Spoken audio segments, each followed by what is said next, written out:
말씀 같이 볼까요? 제목 같이 읽을까요? 시작. 요한복음 5장 19절에서 30절입니다. 한 절씩 읽을까요? 그러므로 예수께서 그들에게 이르시되 내가 진실로 진실로 너에게 이르노니 아들이 아버지께서 하시는 일을 보지 않고는 아무것도 스스로 할 수 없나니 아버지께서 행하시는 그것을 아들도 그와 같이 행하느니라. 아버지께서 아들을 사랑하사 자기가 행하시는 것을 다 아들에게 보이시고 또 그보다 더 큰 일을 보이사 너희로 놀랍게 여기게 하시리라. 아버지께서 죽은 자들을 일으켜 살리심같이 아들도 자기가 원하는 자들을 살리느니라. 아버지께서 아무도 심판하지 아니하시고 심판을 다 아들에게 맡기셨으니 이는 모든 사람으로 아버지를 공경하는 것 같이 아들을 공경하게 하려 하심이라. 아들을 공경하지 아니하는 자는 그를 보내신 아버지도 공경하지 아니하느니라. 내가 진실로 진실로 너희에게 이르노니 내 말을 듣고 또 나 보내신 이를 믿는 자는 영생을 얻었고 심판에 이르지 아니하나니 다음에서 생명으로 이전되리라. 진실로 진실로 너에게 이르노니 죽은 자들이 하나님의 아들의 음성을 들을 때가 오나니 곧 이때라. 듣는 자는 살아나리라. 아버지께서 자기 속에 생명이 있음 같이 아들에게도 생명을 주어 그 속에 있게 하셨고 또 인자됨으로 말미암아 심판하는 권한을 주셨느니라. 이를 놀랍게 여기지 말라. 너 속에 있는 자가 다 너희 음성을 들을 때가 오나니 선한 일을 행한 자는 생명의 부활로 악한 일을 행하는 자는 심판의 부활로 나오리라. 내가 아무것도 스스로 할 수 없노라. 듣는 대로 심판하노니 나는 나의 뜻대로 하려 하지 않고 나를 보내신 이의 뜻대로 하려 함으로 내 심판은 의로우니라. 아멘. 오늘 본문을 자세히 보면 우리가 19절 읽을 때 그렇게 얘기하죠. 나는 스스로 할 수 없나니 이렇게 이제 19절에서 예수님이 얘기합니다. 그리고 30절에도 나는 아무것도 스스로 할 수 없노라 이렇게 끝나요. 그러니까 성경 읽을 때 성경을 우리가 이제 이단들이나 좀 잘못 해석하는 사람들이 아닌 건강하게 성경을 해석할 때는 세 가지 기준이 있습니다. 첫 번째는 신학적으로, 그 다음에 두 번째는 역사적으로, 역사성이 있으니까, 세 번째는 문학적으로, 이 문학의 패턴을 가지고 있는 거죠. 시는 시로 읽어야 되고, 그래서 C.S. 루이스가 비둘기처럼 순결하라 했을 때 그걸 문학적으로 읽지 않으면 우리가 막 비둘기처럼 막 모이를 주워 먹고 날아야 된다고 이렇게 생각하면 성경을 잘못 해석하는 거죠. 그는 문학을 문학적으로 받아들여야 된다. 그래서 이런 구조는 이렇게 되어 있습니다. 오늘 본문은 우리가 읽었던 19절에 아무도 스스로 할 수 없다라는 19절이 시작되고 그 다음에 30절에도 아무도 스스로 하지 않는다라고 이것을 카이즘 구조, 수미 상관 구조라고 그러죠. 그렇게 읽도록 이 문학적으로 구성을 해놓은 거예요. 이 당시에는 부사가 막 발달하지 않았기 때문에 강조하는 것을 이런 문맥을 통해서 성경을 강조했습니다. 이렇게 A과 A-를 이렇게 맞춘 거예요. 그 다음에 B는 놀랄 일, 더 큰 일을 이제 보여줄 것이다. 이렇게 얘기했고 B-는 놀라지 말라. 그 다음에 C는 뭐 아버지의 권세를 아들에게 주신다는 거. 그 다음에 아버지의 권세를 아들에게 주신다는. 그리고 D는 아들을 믿는 자의 혜택이 24절의 생명이고 아들의 음성을 듣는 자의 혜택이 생명이다. 이런 구조로 되어 있습니다. 이런 구조로 되어 있을 때는 뭐를 강조하고 싶으냐면 요거를 강조하고 싶은 거예요. 가장 가운데 있는 거. 그래서 시편 8편도 그렇게 시작하죠. 여호와여 주의 이름이 어찌 그리 아름다운지요. 그렇게 시작하고 제일 마지막에도 여호와여 주의 이름이 어찌 그리 아름다운지요. 그렇게 끝이 나요. 그러면 뭐를 강조하고 싶냐면 가장 가운데 있는 거. 사람이 무엇이간데 주께서 저를 생각하시며 인자가 무엇이간데 주께서 저를 권고하십니까? 내가 도대체 뭔데 하나님이 이렇게 나를 사랑하신다라는 그것을 강조하고 싶은 거죠. 하늘의 해와 별도 찬양하고 싶지만 그래서 오늘 본문에서 예수님이 이제 얘기하는 거 왜 안식일날 병을 고쳤냐? 그러니까 아버지와 나는 하나다. 아버지가 나한테 심판과 생명의 권한을 주셨다. 뭐 그렇게 얘기하는 거죠. 그러면서 아들을 믿는 자에게 가지는 혜택, 생명이라는 혜택이 있다는 것을 좀 강조하고 있습니다. 그래서 오늘은 그리스도 안에 있는 생명을 좀 얘기하면 좋을 것 같고 다음 주에는 그리스도 안에 있는 부활의 생명이 무엇인지를 좀 이야기를 좀 하려고 합니다. 그래서 지금 이 사람들에게 예수님이 그렇게 얘기하는 거죠. 심판과 생명이 그리스도와의 관계에서 결정이 된다는 거예요. 그러니까 당신이 뭔데 안식일 날 병을 고치느냐. 그러니까 아버지와 나는 하나고 아버지가 병 고치니까 아버지가 일하시니까 나는 일한다. 이렇게 얘기하면서 아버지께서 나에게 권세를 맡겼는데 생명과 심판의 권한이 다 나에게 있다. 예수님이 그렇게 얘기합니다. 왜 그런가죠? 왜 사람이 살고 죽는 것, 사람의 심판과 생명이 그리스도가 기준이 되냐 되는 거지. 디모데전서 2장 5절에는 그렇게 얘기하죠. 하나님이 한 분이시요 하나님과 사람 사이의 중보자도 한 분이시니 곧 사람이신 그리스도 예수라. 지금 하나님과 사람 사이에 중보자, 중보가 뭐예요? 가운데서 우리를 연결하고 보호하고 그렇게 하는 거죠. 예수 그리스도만이 하나님과 사람을 연결할 수 있는 유일한 중보자다 이렇게 얘기합니다.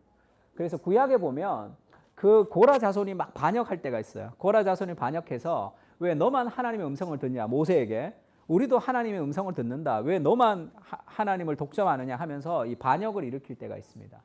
그때 지도자들을 다 불러서 그 지팡이를 다 두게 하고 하나님이 선택한 그 지팡이에 이게 살구나무 열매가 열리죠.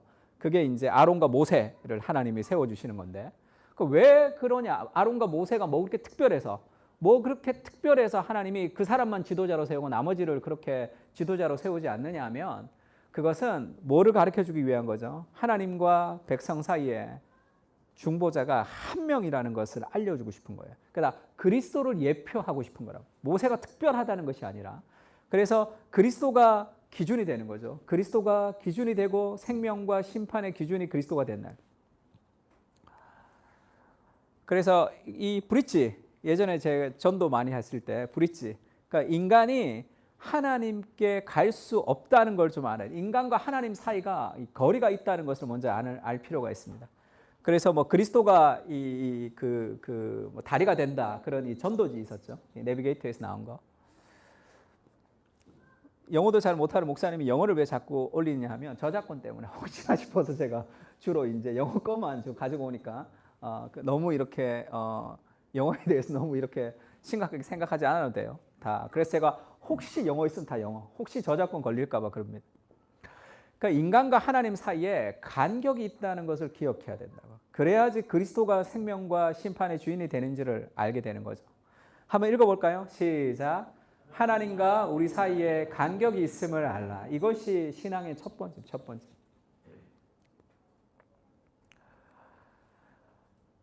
에베소서 2장 1절에는 그렇게 얘기하죠. 그는 허물과 죄로 죽었던 너희를 살리셨다. 허물과 죄로 죽었던 너희를 살렸다.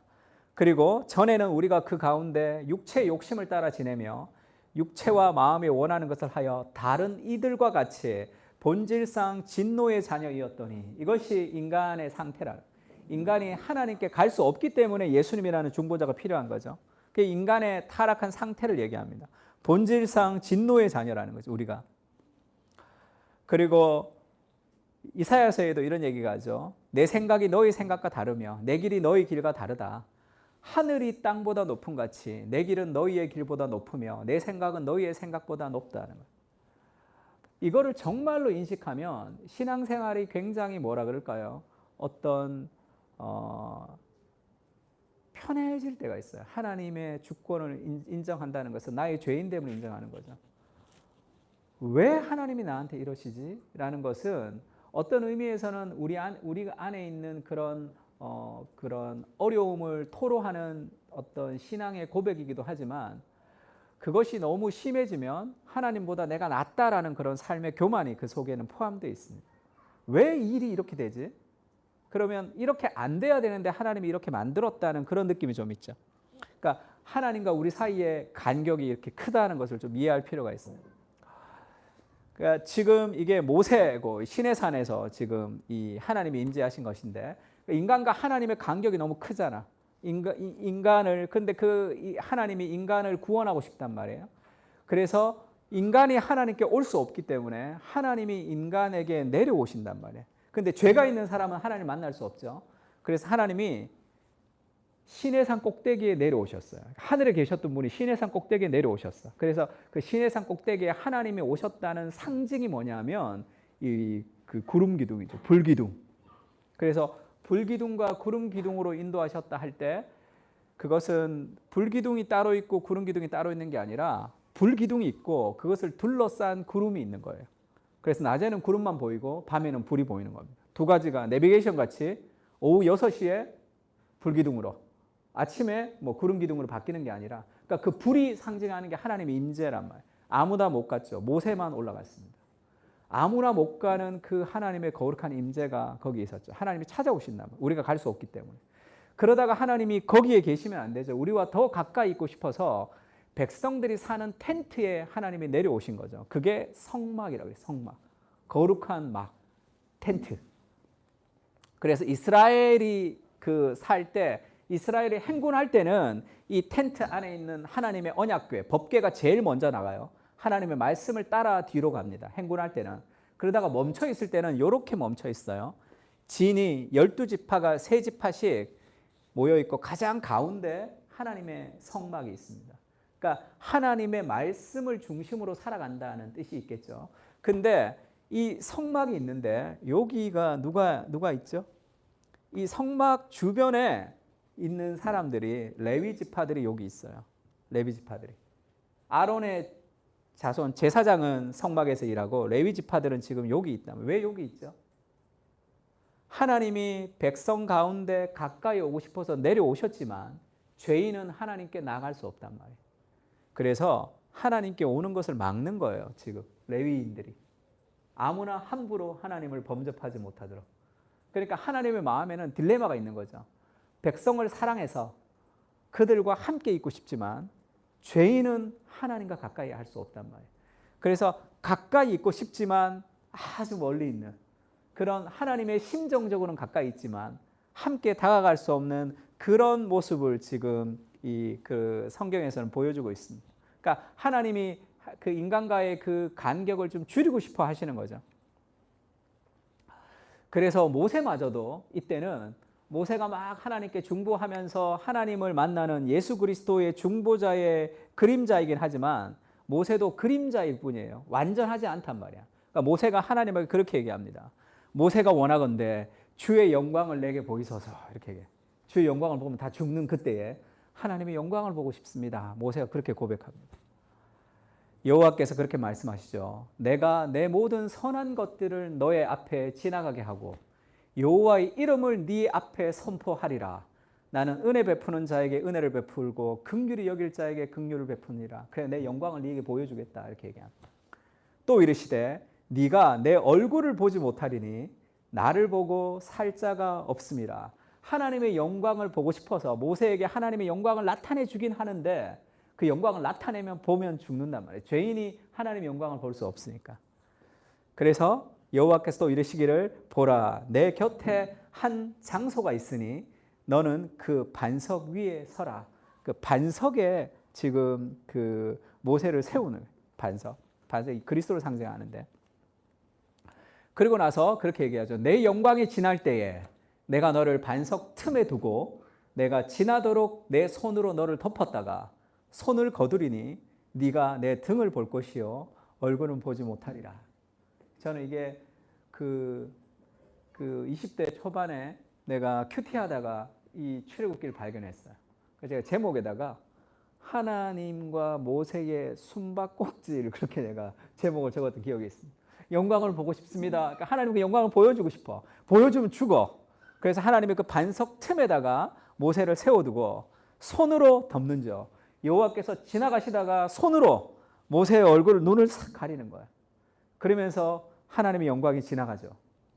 여호와로다 여호와로다 그런 노하기를 더디하시며 인자와 자비가 무궁하신 하나님이로다. 그걸 쫙 선포하면서 하나님이 모세의 눈을 가립니다.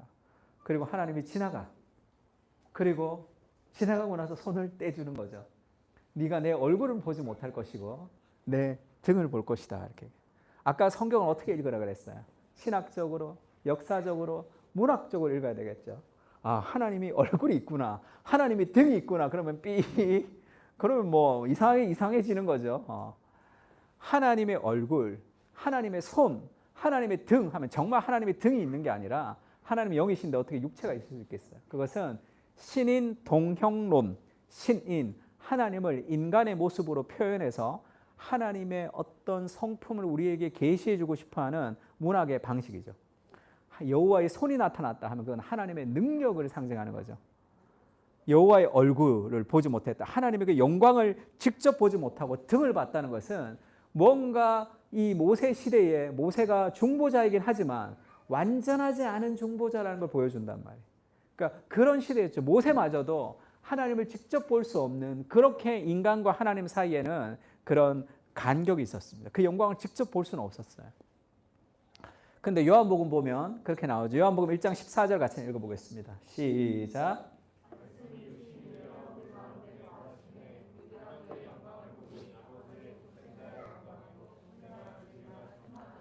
말씀이 육신이 되었다. 이때 말씀은 단순한 말씀이 아니라 그랬죠. 그냥 워드가 아니라 로고스. 쉽게 얘기하면 헬라 철학자들이 찾던 궁극적인 삶의 진리예요. 그러니까 인생의 가장 궁극적인 행복, 궁극적인 진리, 인생의 가장 궁극을 우리 철학에서 추구하는 그 참된 무엇, 그것이 육신이 되어 인간의 몸이 되어서 우리 가운데 오셨다. 이 거하다라는 말을 YLT, Young Literal Translation이라는 이 문자, 그러니까 성경 원어에 굉장히 가깝게 번역하는 이 영어 번역 언어는 우리 가운데 거했다 할 때 그것을 did tabernacle among us. tabernacle 뭐예요? 장막을 치는 거죠. 텐트를 치는 거죠. 그러니까 지금 이 말씀이 육신에 대해 우리 가운데 거하시다는 걸 통해서 이 요한이라는 이 사도 요한이 우리에게 보여주고 싶은 게 뭐냐면 성막을 치는 거죠. 성막이 하나님이 우리와 함께 하시는 거잖아. 그 성막이 성전이 되고 결국 임마누엘 여호와께서 우리와 함께 하셨다라는 예수 그리스도의 크리스마스가 참된 성전이 지금 이 땅에 온 거죠. 하나님, 이제는 우리가 제사를 드리면서 하나님께 나아가야 되는 것이 아니라 그리스도께 직접 이 땅에 오셨다는 거예요. 말씀이 육신이 되어 우리 가운데 거하셨다는 거죠. 성막을 친 거예요. 근데 더 놀라운 것이, 그런데 우리가 그의 영광을 본다는 거예요. 이제는 모세도 볼 수 없었던 그 하나님의 영광을 우리가 그리스도를 통해서 우리가 볼 수 있죠. 아버지 독생자의 영광인데 그 하나님의 영광이 무엇인지를 몰랐는데 은혜와 진리가 충만하더라. 그것을 그리스도를 통해서 보여준다는 거예요. 그 볼 수 없었던 그 하나님과 인간 가운데 그 큰 간격을 그리스도를 통해서 완전한 하나님의 영광을 우리가 볼 수 있는 그런 시대, 완전히 보여준다는 거죠. 어떻게 그런 일이 있을 수 있는가죠? 어떻게 그런 일이 있을 수 있는가? 오늘 요한복음에는 그렇게 얘기합니다. 아버지께서 자기 속에 생명이 있음 같이 아들에게도 생명을 주어 그 속에 있게 하셨고 또 무엇으로 말미암아 심판하는 권한을 주셨다? 인자됨으로 말미암아 심판하는 권한을 주셨다. 왜? 아들과 연결이 돼서 아들을 믿으면 생명을 얻고 아들을 믿지 않으면 심판을 얻느냐 하면, 그것이 왜 그렇게 아들을 중심으로 이루어지냐 하면 그것은 예수 그리스도의 인자됨을 통해서 세상을 심판하는 권한을 주셨다는 거예요. 인자됨 때문에 예수님을 믿으면 구원을 받고 예수 믿지 않으면 심판을 받는 그것이 이루어졌다는 거예요. 인자됨이 뭐예요? Son of Man, 사람의 아들이에요. 사람의 아들. 인자되었다는 것은 사람의 아들. 쉽게 얘기하면 예수님이 인간이 되셨기 때문에 인간으로 오셔서 예수님이 생명과 심판의 권한을 얻었다는 거죠. 왜 예수님이 인간으로 오셔서 생명과 심판의 권한을 얻으셨는지. 갈라디아서 4장 4절과 5절입니다. 같이 한번 읽을까요? 시작.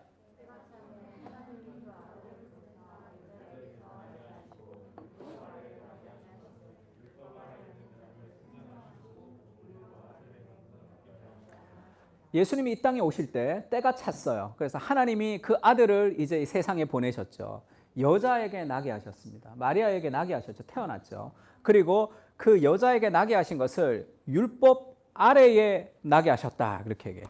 왜 율법 아래에 나게 하셨냐면 율법 아래에 있는 자들을 속량, 구원하시기 위해서, 죄값을 치르기 위해서 우리로 아들의 명분을 얻게 하려 하십니다. 그래서 예수님이 인간의 몸으로 태어난 것을 율법 아래에서 태어났다 이렇게 얘기합니다. 율법 아래, 이게 무슨 말이에요?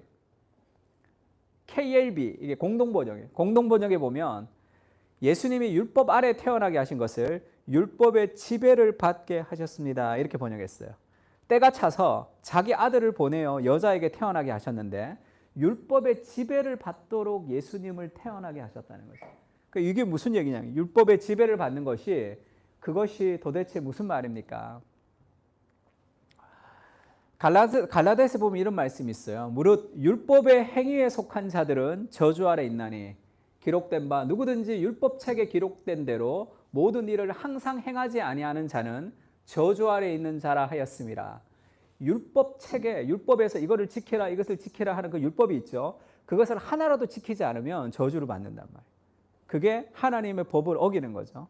왜냐하면 율법은 단순한 모세오경의 법은 우리가 말하는 대한민국 헌법 같은 헌법이 아니에요. 그런 법은 사회 질서를 유지하기 위해서 만들어 놓은 규율이지만 하나님의 법은 그렇지가 않아요. 하나님의 법은 하나님의 정서가 반영되어 있습니다. 하나님의 의지의 반영이에요. 하나님의 말씀은 하나님의 성품의 반영이라고. 그래서 그 말씀에 순종하면 하나님의 성품이 이루어지는 하나님 나라가 되는 거죠. 그래서 하나님의 말씀을 어기는 것은 하나님의 인격을 무시하는 것과 똑같습니다. 그것이. 그러니까 하나라도 지키지 못하면 저주 아래 있는 자라 그렇게 되는 거죠. 11절은 그렇게 얘기합니다. 또 하나님 앞에서 아무도 율법으로 말미암아 의롭게 되지 못할 것이 분명하니 왜 우리가 죄인이니까 율법을 다 지키지 못하잖아요. 이는 의인은 믿음으로 살리라 하였습니다. 율법은 믿음에서 난 것이 아니니 율법을 행하는 자는 그 가운데 살리라 하였느니라. 이게 무슨 말이냐면 율법을 행하는 자는 그 가운데 살리라. 율법을 행하는 자는 그 가운데 살리라는 게 말 그대로예요. 율법은 100% 지키면 천국 갈 수 있습니다. 우리가 죄 사함을 받아서 천국 가는 건 아니에요. 쉽게 얘기하면 죄가 없다고 천국 가는 게 아니라 천국에 가려면 의가 있어야 돼. 의. 하나님이 원하시는 의로움, 의가 있어야 되는데 그 의는 어떻게 우리가 얻을 수 있느냐 하면 모든 율법을 하나도 빠지지 않고 100%다 지키면 의를 획득할 수 있습니다. 그 의가 우리를 천국에 가게 하는 거예요. 그래서 율법을 다 지키면 우리는 천국 갈 수 있습니다. 그래서 율법은 나쁜 게 아니에요. 율법은 선한 거죠. 우리를 천국으로 인도하는 아주 좋은 거란 말이에요. 근데 뭐가 문제죠? 율법을 지킬 수 없는 인간의 상태가 문제란 말이에요. 율법이 나쁜 게 아니라 우리가 율법을 지킬 수 없는 죄인이기 때문에 우리가 율법으로 정죄를 받을 수밖에 없는 거죠. 13절은 그렇게 얘기합니다. 그리스도께서 우리를 위하여 저주를 받은 바 되사 율법의 저주에서 우리를 속량하셨으니 기록된 바 나무에 달린 자마다 저주 아래 있는 자라 하였습니다. 율법을 다 지키면 의를 받을 수 있는데 율법을 다 지키지 못해서 우리는 늘 정죄를 받을 수밖에 없죠. 그런데 예수님이 우리를 대신해서 저주를 받으셨다. 조금 더 풀어서 얘기하면 지금 우리가 그리스도 중심적 성경 읽기를 하는데 영상을 3개 지금 올렸습니다.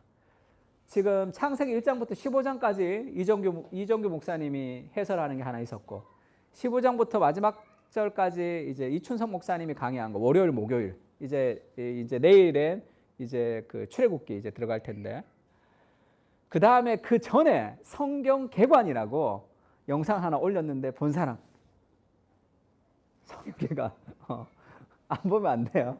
10분도 안 돼. 그거 안 보고 아무리 성경 읽어도 그거 좀 한번 보고 성경 읽는 것만 못해요. 그 가이드가 있으니까.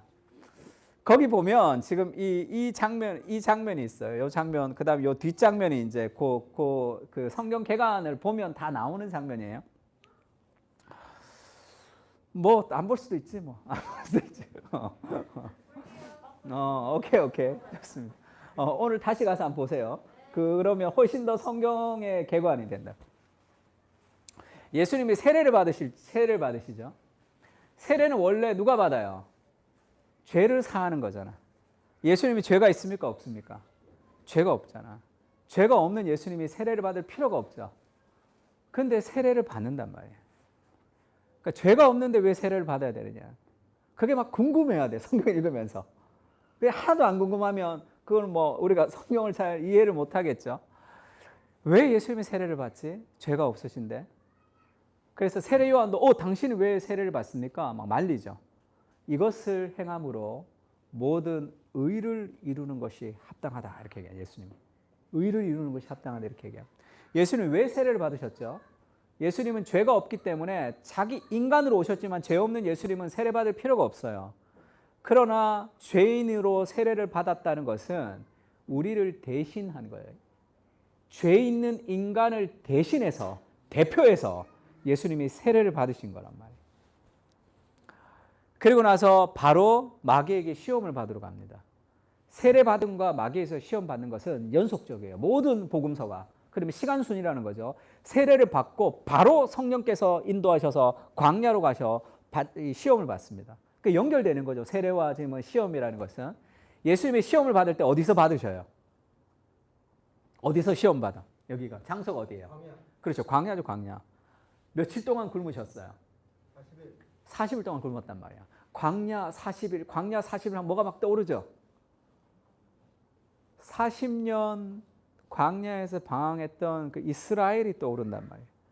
신명기에 보면 예수님, 하나님이 그렇게 얘기하시죠. 너희가 40년 동안 그 광야 길을 헤맸던 이유가 뭔지 아느냐?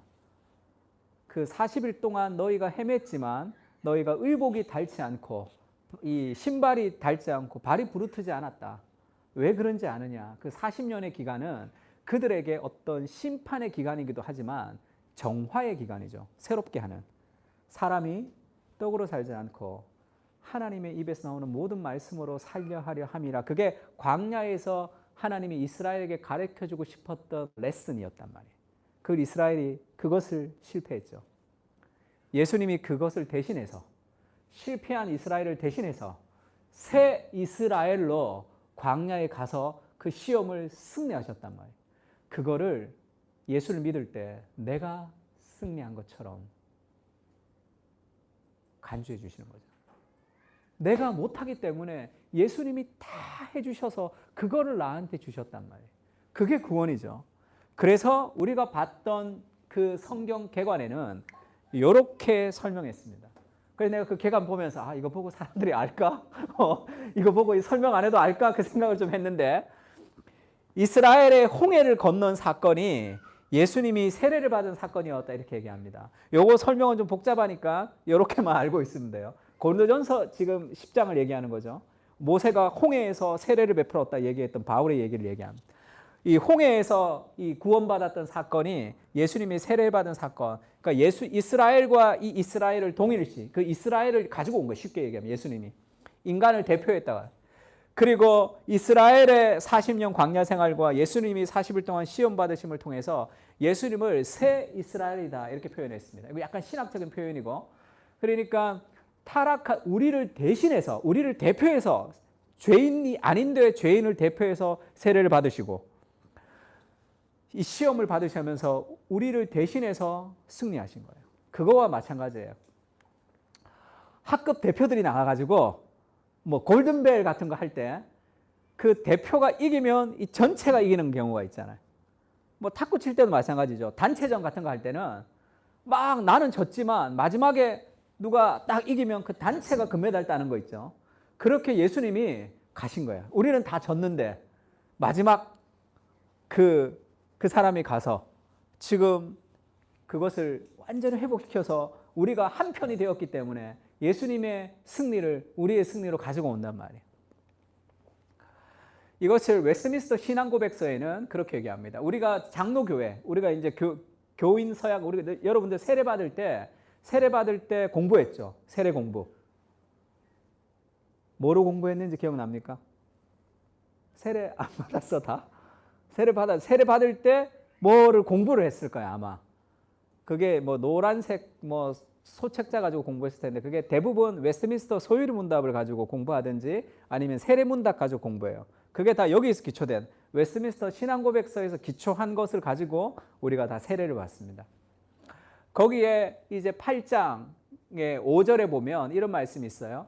주 예수께서는 완전히 순종하시고 영원한 성령을 통해 자신을 희생제물로 하나님께 단번에 드리심으로 성부의 의를 온전히 만족시키 드리셨다. 이로써 그리스도께서는 값을 치르시고 성부께서 그에게 주신 모든 사람들 의해 하나님과 화목할 수 있게 하시고 또한 그들이 하나님의 나라의 영원한 기업을 누릴 수 있게 하셨다. 예수님이 이 땅에 오셔서 인간으로 오셔서 완전한 순종을 하시는 것을 통해서 하나님의 의를 만족시켜 드리셨고 그것이 우리에게 영원한 기업을 누릴 수 있게 하시는 근거가 됐다. 그렇게 얘기합니다. 그러니까 예수님의 순종에 대해서 얘기하는 거예요. 두 가지 순종이라고 얘기했습니다. 예수님이 이 땅에 오셔서 했던 순종을 두 가지로 나눌 수 있어요. 예수님의 완전한 순종을 첫 번째는 수동적 순종이라고 얘기하고 두 번째를 능동적 순종이라고 얘기합니다. 근데 원래 나눠지지 않는 건데 우리가 논리상 이해하기 위해서 나눈 거예요. 수동적 순종이 뭐냐면 우리의 죄를 위해서 형벌을 받으신 거예요. 예수님이 십자가에서 죽으심을 통해서 우리가 받아야 될 그 죄의 저주를 예수님이 다 받으신 거죠. 그래서 인류의 모든 죄, 예수님이 겟세마네에서 그렇게 무서워했던 이유가, 겟세마네 동산에서 예수님이 그렇게 벌벌 떨면서 기도했던 이유가, 아버지여 이 잔을 내게서 치워주십시오라고 기도했던 이유가 베드로의 죽음과 다른 사람의 죽음, 순교자의 죽음하고는 다른 죽음이죠. 베드로는 당당하게 죽습니다. 다른 순교자들도 당당하게 죽어요. 그런데 예수님은 당당하게 못 죽죠. 이 잔을 내게서 치워주십시오라고 벌벌 떨면서 기도하는 이유가 뭐냐면 예수님의 죽음은 베드로의 죽음하고는 달라요. 예수님의 죽음은 모든 인류의 죄에 대한 심판을 받는 죽음이기 때문에 그래요. 제가 누가 커피 좋아한다 그래서 누가 커피를 줬는데 그때는 제가 커피에 대한 지식이 좀 부족할 때였어. 액체 커피를 처음 받아봤어요. 그게 원액인지를 알지 못했던 거야. 근데 커피를 제가 많이 먹으니까 그걸 쫙 따랐단 말이에요. 쫙 마셨는데 여기가 뭐 불이 빡 나는 것 같은 그런 느낌이 들더라고. 한 번에 뭐가 이렇게 빡 나고 속이 막 하루 종일 힘들었어요. 그 액기스를 먹는 거잖아. 과거의 인간의 모든 죄와 앞으로 지을 세상의 모든 죄에 대한 심판을 그리스도의 십자가에서 다 쏟으신 거예요. 그거를 다 받으신 거죠. 그래서 그리스도 예수 안에 있는 자에게는 결코 정죄함이 없는 이유가 뭡니까? 그리스도께서 우리를 대신해서 죄의 형벌을 다 가져가셨기 때문에 더 이상의 형벌에서부터 우리는 자유하는 거죠. 우리는 죄를 짓습니다. 그러나 그 죄가 우리를 지옥으로 보낼 수 없어요. 그럼 왜 회개기도 하죠? 우리가 회개하는 것은 죄를 없애는 게 아니에요. 하나님과의 관계의 회복일 뿐입니다. 회개하지 않아도 우리의 죄는 용서되는 거죠.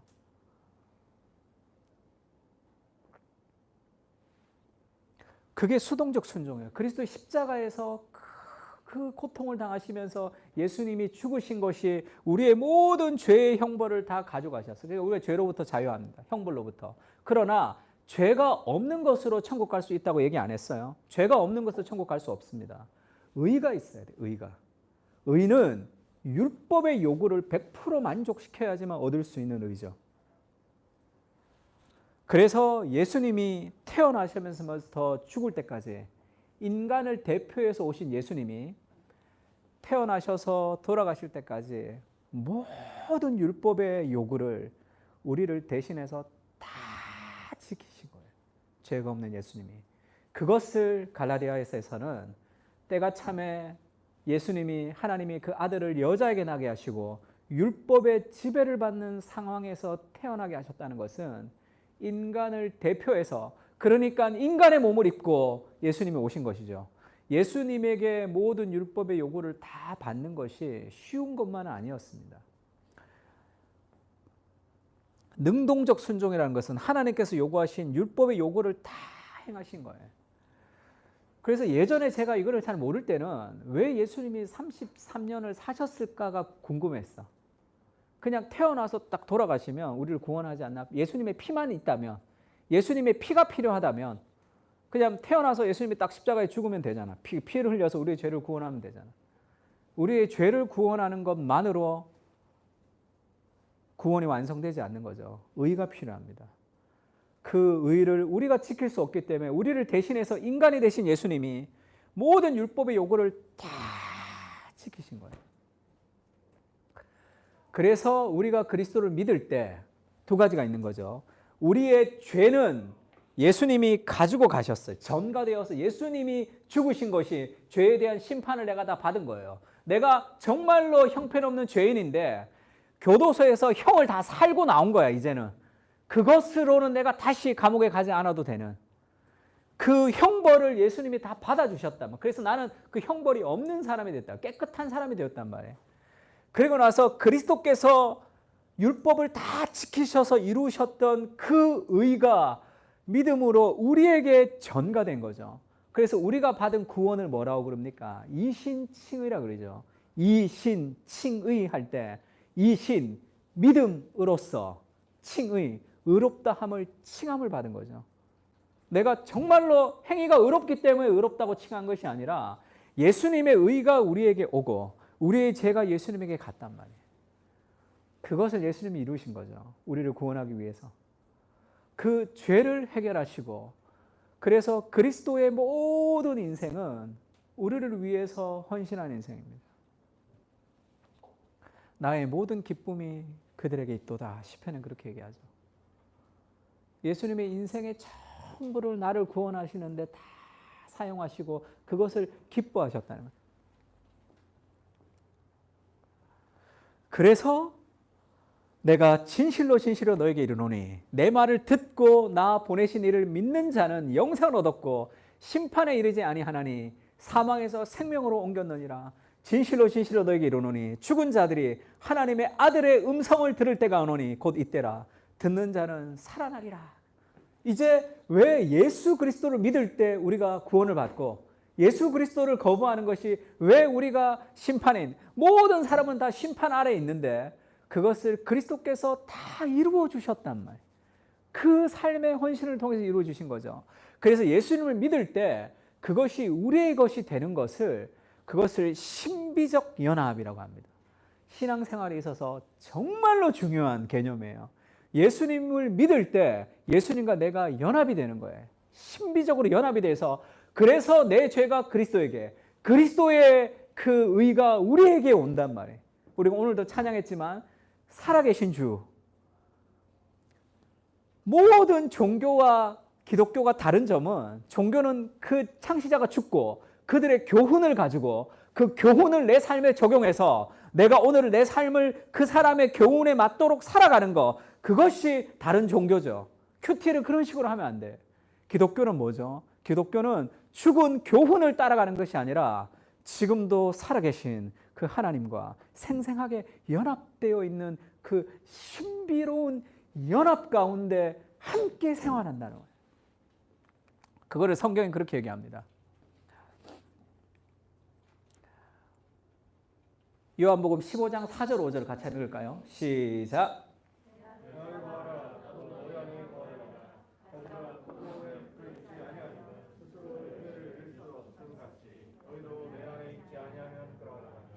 나는 포도나무요 너희는 가지라. 그가 내 안에 내가 그 안에 거하면 사람이 열매를 맺나니 나를 떠나서는 너희가 아무것도 할 수 없음이라.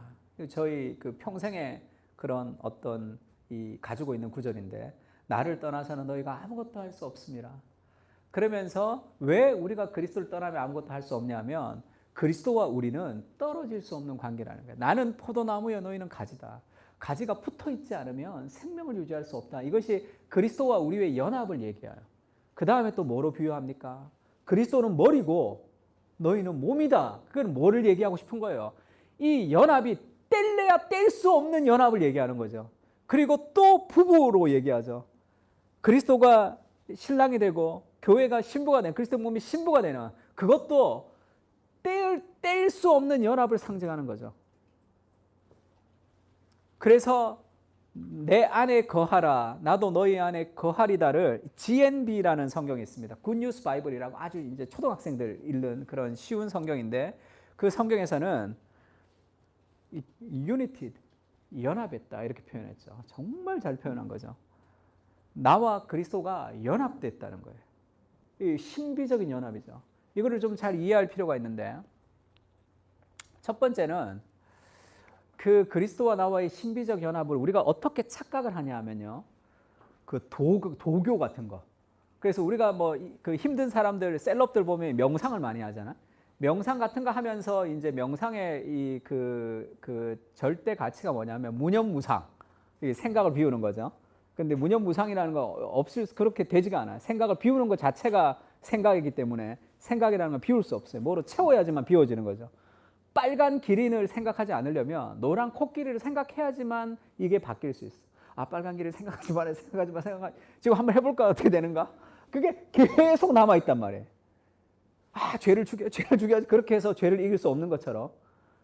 그렇게 돼야지만 이제 헤어지는 거죠. 그리고 그 사람들이 생각하는 것이 뭐냐 하면 큰 바다라는 그런 이 대의가 있고 나라는 물방울이 그 바다에 스며들어서 하나가 된다고 생각해요. 그게 기독교의 연합이 아니란 말이에요. 기독교의 연합은 나라는 주체성이 없어지지 않습니다. 내가 없어지지 않는다고. 내가 자아가 없어지고 하나님이 그냥 무념무상으로 이렇게 나라는 껍데기를 가지고 내 안에서 뭔가 일하시는 게 아니고 나라는 주체성이 없어지지 않아요. 생명의 부활로, 죽음의 부활로, 부활까지도 우리의 인격성은 없어지지 않습니다. 내가 죽어서 썩어서 몸이 다 썩고 영혼만 남아 있어도 내 영혼이 고상섭의 영혼인 거예요. 내가 죽고 다 죽어서 우리가 영혼만 낙원에 있다 하더라도 우리 용한 형제와 내 영혼이 썩기는 게 아니라고. 그 주체성이 남아있는 거예요. 나라는 존재가 완전히 남아있어요. 주체성이 없어지지 않는 걸 알아야 돼요. 그래서 그 헬리스 쿠골이라는 사람이 쓴 유명한 책이죠. 인간의 영혼 안에 있는 하나님의 생명이라는 책이 있습니다. 존 파이퍼 목사님이 엄청 좋아하는 책인데 이 사람이 신학교 교수였는데 헬리스 쿠골이 26살에 죽었어요. 그러니까 26살 때 쓴 편지입니다. 참된 신앙은 외면적 직무에 있지 않다. 감정적 흥분에도 있지 않다. 지적인 것도 행동하는 것도 감정적인 것도 아니다. 영혼이 하나님과 연합하는 것, 영혼에 새겨진 하나님의 형상, 곧 신의 성품에 진정으로 참여하는 것, 또는 우리 안에 이루어지는 그리스도의 형상이다. 이렇게 얘기해요. 참된 신앙이라는 것은 우리 안에 이루어지는 하나님의 형상이다. 이게 뭐냐면 그리스도와의 나와의 신비적인 연합이라는 거예요.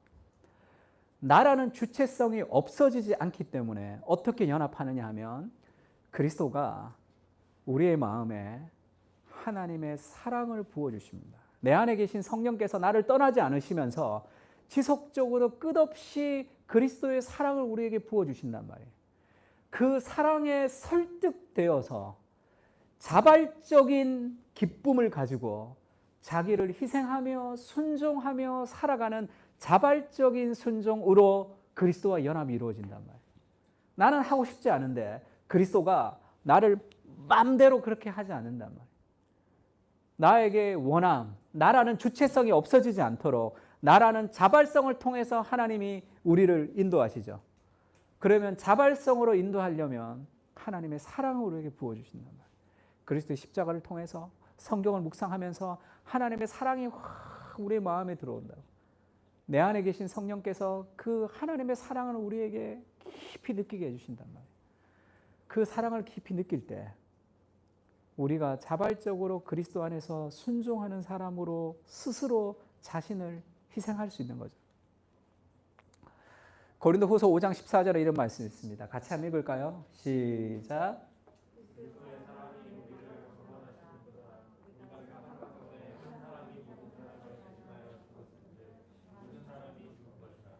그리스도의 사랑이 우리를 강권하시는도다. 강권하다가 그리스도의 사랑이 compels us 이렇게 번역했습니다. compel은 뭐예요? 뭔가 우리를 계속 충동하는 거죠. 그쪽으로 나아가도록 막 일하게 하는 거죠. 그리스도와 우리의 연합이라는 것은 내가 그리스도가 내 안에 계신지를 우리가 인식을 잘 하지 못할 만큼 우리를 인격적으로 대우하시는 거예요. 지금 나는 나 혼자 사는 게 아니에요. 그리스도가 내 안에 사신단 말이에요. 내 안에 성령께서 계시는데 영원히 떠나지 않는 거죠. 그 신비한 연합 가운데 우리가 지금 살고 있다는 것을 좀 기억할 필요가 있습니다. 우리가 홀로 떨어져서 열심히 말씀 보고 기도해야지 나를 좀 사랑해 주는 게 아니라 이미 내 안에 그리스도가 지금도 살아가고 있죠. 신비적으로 우리가 영적으로 연합되어 있는 존재란 말이에요. 에베소서에도 그렇게 하죠. 찬송하려다 하나님 곧 우리 주 예수 그리스도의 아버지께서 그리스도 안에서 하늘에 속한 모든 신령한 복을 우리에게 주시되 하늘에 속한 모든 신령한 복을 우리에게 주시는데 그게 어디에 있다는 거죠? 그리스도 안에 있다는 거예요. 그리스도 안에 하늘에 속한 모든 신령한 복을 하나님 우리에게 주신다는 거예요. 그거를 누리고 그것을 맛보고 그것을 경험하고 그렇게 생명력을 공급받으면서 살아가야 되겠죠. 그것을 위해서 그리스도가 그 수동적, 능동적 순종을 통해서 그것을 이루어 주셨잖아요. 완전하게 이루어 주셔서 거지가 정말로 영양실조에 걸려서 힘들어하는데 누가 그 사람을 데리고 왔어요. 너무 깨지하고 냄새가 나요. 그래서 아주 깨끗하게 목욕을 하고 따뜻한 물로 아주 좋은 옷을 입혀줬어요. 그래서 신분의 변화가 일어났단 말이에요. 그게 구원이 아니에요. 그러면 뭐해? 배가 고픈데. 아주 좋은 약과 음식을 통해서 우리를 충분히 배불리게 해서 우리의 신분만 변화가 되었고 삶에 어떤 힘도 느껴지지 않는 것이 구원이 아니라 우리 안에 그 생명력을 공급하시는 거죠. 다음 주에는 영원한 부활이 우리에게 주시는 그런 그 영광을 얘기할 텐데 그것을 여기서 맛보게 한단 말이에요. 그 성령께서 우리 안에 계셔서 에베소서 1장 14절에는 그렇게 얘기하죠. 성령이 구원의 인을 쳐셨다. 도장을 찍었다. 너 구원받은 사람이야 라고 성령께서 도장을 찍으셨어요. 그러면서 성령께서 그 구원의 기업의 보증이시다 이렇게 얘기하죠. 그 보증은 보증금, 돈을 얘기합니다. 아라본, 계약금을 얘기해요. 우리가 집을 계약할 때는 그렇게 계약하죠. 집에 들어가는 사람이, 집을 사는 사람이 계약금을 주인한테 주고 그 다음에 들어갈 때 잔금을 치르는 게 그게 우리가 하는 방식이라면 성령께서 계약금이라는 거예요. 쉽게 얘기하면 우리가 구원을 받을 텐데 집 주인인 하나님께서 계약금 우리에게 먼저 주시는 거예요. 이거 좀 맛봐라. 천국이 어떤 곳인지를 좀 맛보라라고 주는 그 예고편이 성령님이라고. 내 안에 계신 성령님을 통해서 우리는 위로를 받고 은혜를 받고 삶의 위기를 극복하지만 그것은 천국에서 받을 것에 비하면 이것은 예고편에 불과하다는 거죠. 그러니 장차 받을 영광이 얼마나 크냐는 것을 우리가 이 땅에서 누리는 거죠. 그걸 맛보고 그 생명, 그리스도와 연합된 생명을 누리고 살아가는 것, 그것이 하나님 우리에게 원하시는 삶의 방식입니다. 바울이 그렇게 얘기하죠. 내가 이제 그리스도를 위해서 고난을 받기를 기뻐한다. 내가 교회의 일꾼이 된 것은 하나님이 너희를 위해서 내게 직분을 따라 하나님의 말씀을 이루려 함이니 내가 그리스도를 위해서 고난 받는 것도 오케이. 내가 교회 일꾼으로 내가 열심히 일한다. 왜 그러냐 하면 이 비밀을 깨달았죠. 이 비밀은 만세와 만대로부터 감추어졌던 것인데 모세에게도 열리지 않았던 것인데 이제는 그의 성도들에게 이 비밀을 다 보이셨다는 거죠. 이 세상 가운데 있었던 하나님의 비밀이 드러났다는 거예요. 그래서 그 비밀을 깨달은 나는 어떤 고난도 두렵지 않다 이렇게 얘기해요. 그 비밀이 도대체 뭡니까? 하나님이 그들로 하여금 이 비밀의 영광이 이방인 가운데 얼마나 풍성한지를 알게 하심이라. 이 비밀은 너희 안에 계신 그리스도니 곧 영광의 소망이니라. 우리가 구원을 받았다고 했던 그것이 단순히 그냥 우리가 죄 사함을 받은 것이 아니라 우리 안에 그리스도께서 거하신다는 거죠. 그 비밀을 바울이 깨달았던 거죠. 이게 얼마나 풍성하냐. 이것이 이방인들 가운데도 이어졌는데 네가 누구인지를 자꾸 신경 쓰지 마라. 네가 무엇을 할 수 있는지도 자꾸 신경 쓰지 마라. 네 안에 누가 있는지, 네가 누구에게 속해 있는지 그것이 중요한 거죠. 너희 안에 계신 그리스도니 곧 영광의 소망이다. 그래서 바울이 우리가 질그릇 속에 보배를 가지고 있다 이렇게 얘기하죠. 나라는 질그릇이지만 그 안에 보배 대신 그리스도가 담겨 있단 말이에요. 그 보배 그릇이지 뭐예요. 내가 형편없을수록 질그릇이 깨질수록 빛은 더 빛납니다. 이 그릇이 어떤 그릇인지 그것이 뭐 그렇게 중요해. 내 안에 뭐가 있는지 여기에 집중해야 되는 거죠. 그래서 바울이 내가 그를 전파한다. 각 사람에게 권하고 모든 지혜로 내가 각 사람을 권하는데 그리스도 안에서 완전한 자로 사람에게 헌신하는데 한 영혼을 위해서 이를 위하여 나도 내 속에서 능력으로 역사하는 이의 역사를 따라 내가 힘을 다해 수고한다. 내 안에서 역사하시는 그 성령님의 역사에 따라 내가 힘을 다해서 수고하는 그 힘이 내 안에 계신 그리스도께서 계시다는 것을 아는 거죠. 시편 34편 8절에는 그런 말씀이 있습니다. 너희는 여호와의 선하심을 맛보아 알지어다. 그거를 좀 누려야 된다. 그 단순히 성경을 읽는 거, 단순히 성경을 보는 거, 그래서 어떤 교훈을 받는 것이 아니라 그 성경을 읽으면서 우리가 추구해야 되는 한 가지가 있다면 그것은 성령께서 성경을 통해서 내 안에 그리스도의 생명력이 이렇게 일어나야 돼요. 그 인격을 경험해야 된단 말이에요. 그분의 사랑을 느끼는 거죠. 관찰, 해석, 적용, 이렇게 살아야지 그게 아니라 제가 귀납적 큐티라는 책을 썼는데 그 책에서 정말 강조하고 싶었던 게 있는데 그게 큐티 적용. 큐티 적용에 너무 신경 쓰지 마라. 삶의 변화에 포커스를 두면 적용에 신경 쓰지만 삶의 변화보다 더 신경을 써야 될 것은 그리스도와의 만남이에요. 그러면 삶은 자연히 변화됩니다.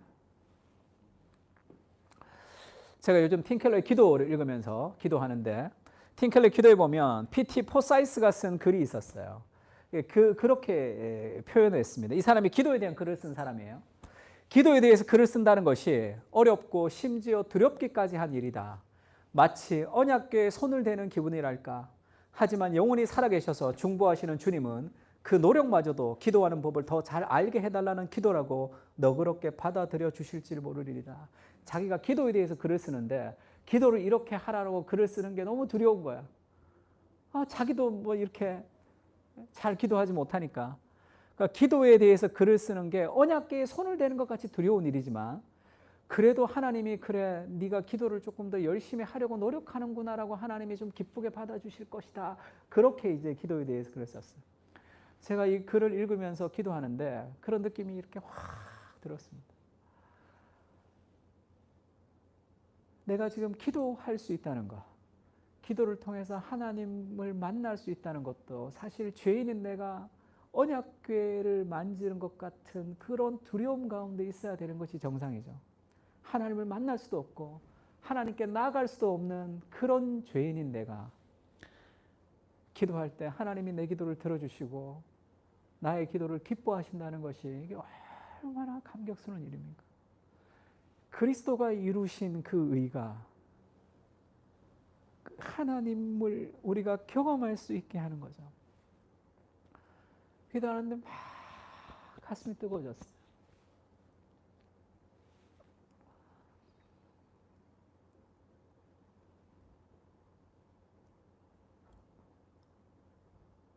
그리스도 중심적으로 이제 성경 읽을 텐데 우리가 그 성경을 통해서 성령님 그 살아서 역사하시는 하나님의 마음과 그리스도의 마음을 좀 우리에게 생생히 부어주십시오. 거룩하신 하나님의 마음이 이 부족한 인간의 마음에 들어온다는 것이 얼마나 벅찬 일이에요. 가슴이 터질 것 같은 일이죠. 그렇게 하나님이 당신의 마음을 우리에게 부어주시면서 우리가 변화되는 거죠. 그럴 수 있는 이유는 우리 안에 그리스도와 연합되어 있기 때문에 그것을 좀 기억해야 돼요. 어딜 가든지 나 혼자 가는 게 아니에요. 그리스도와 함께 동행하는 거죠.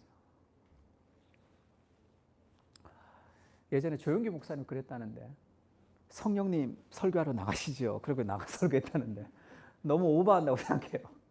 그러나 그거를 통해서 제가 좀 많이 느낀 건 있습니다. 나 너무 아무 생각 없이 사는 거 아닌가. 이렇게. 뭐 성령님 차를 타시죠. 우리가 뭐 그러지는 않겠지만 늘 그리스도가 내 안에 동행하신다는 걸 좀 기억해야 돼요. 그 생명이 우리 안에 있단 말이에요. 그걸 좀 누리고 살아야 될 거 아니에요. 찬양합시다. 언제나 내 모습 너무나 부끄러워 무릎으로 주님께 기도로 가오니 나 홀로 서 있는 죽은 내 영 깨우사 주님만 나를 세워 내 영 살게 하소서. 주님 내 안에 주님 내 안에 내 안에 계시고 주님 내 안에 나를 세워주소서. 주님이 내 안에 계시다는 것을 좀 기억하면서 그 생명력을 좀 누리고 맛보고 살아갈 수 있게 해달라고 기도하는 마음으로 한번 찬양했으면 좋겠습니다. 하나님 감사합니다. 그리스도께서 우리를 위해서 우리가 하나님께 나아갈 수 없는 연약한 죄인이기 때문에 주님 우리를 없다 하지 아니하시고 우리를 그냥 버려두지 아니하시고 친히 찾아오셔서 우리의 죄의 형벌을 대신 받으시고 우리가 지킬 수 없었던 율법의 모든 요구를 완전히 순종하신 예수님 그리스도의 의가 우리를 천국으로 인도했고 그리스도의 의 가운데 우리가 살아갑니다. 우리가 그리스도를 믿을 때 우리의 모든 죄의 형벌이 그리스도에게 전가되었고 그리스도께서 받으셨던 그 영광스러운 그리스도의 의가 우리에게 전가되었습니다. 그래서 하나님 우리를 보실 때 거룩하고 순결한 신부로 우리를 보시는 것을 기억합니다. 주님, 부르심에 합당한 인생을 살아갈 수 있도록 그리스도께서 어떻게 이루신 구원인데 그 구원을 우리가 누리며 맛보며 살아갈 수 있게 주님 도와주십시오. 우리가 받은 구원이 하찮은 것이 아니라 지금도 내 안에 살아계신 그리스도의 생명이 있음을 기억하며 인간의 영혼 속에 있는 그 하나님의 생명을 우리가 누리며 맛보며 살아갈 수 있게 주님 도와주십시오. 하나님의 말씀을 읽고 기도할 때마다 살아서 역사하시는 하나님과 생명력 있는 호흡으로 함께 동행할 수 있게 주님과 교제할 수 있도록, 그래서 우리 안에서 내가 홀로 외롭게 던져진 존재가 아니라 그리스도와 함께 동행하며 이 땅에 하나님이 주신 천국을 맛보며 살아가는 그런 귀한 그리스도 인생이 될 수 있게 주님 도와주십시오. 여전히 세상이 힘들고 직장이 힘들고 가정 가운데 여러 가지 어려움이 있지만 하나님 주시는 그 참된 기쁨을 잃어버리지 않고 살아갈 수 있게 주님 도와주시고, 그리스도와 함께 우리를 변화시켜 주실 그 하나님의 은혜를 우리가 기억하며 기대하며 살아갈 수 있게 주님 도와주시옵소서. 일주일의 삶을 살아갈 때 주께서 우리와 동행해 주시고 주의 말씀 가운데 거룩한 성령께서 은혜와 생기를 부어 주시옵소서. 이제는 우리 주 예수 그리스도의 은혜와 하나님의 사랑과 성령님의 교통하심이 내 안에 계신 그리스도와 생명력 있는 교제를 누리기를 다짐하고 돌아가는 사랑하는 그 사랑교회 교인들과 하나님의 백성들 머리 위에 이제로부터 영원까지 함께 계실지어다. 아멘.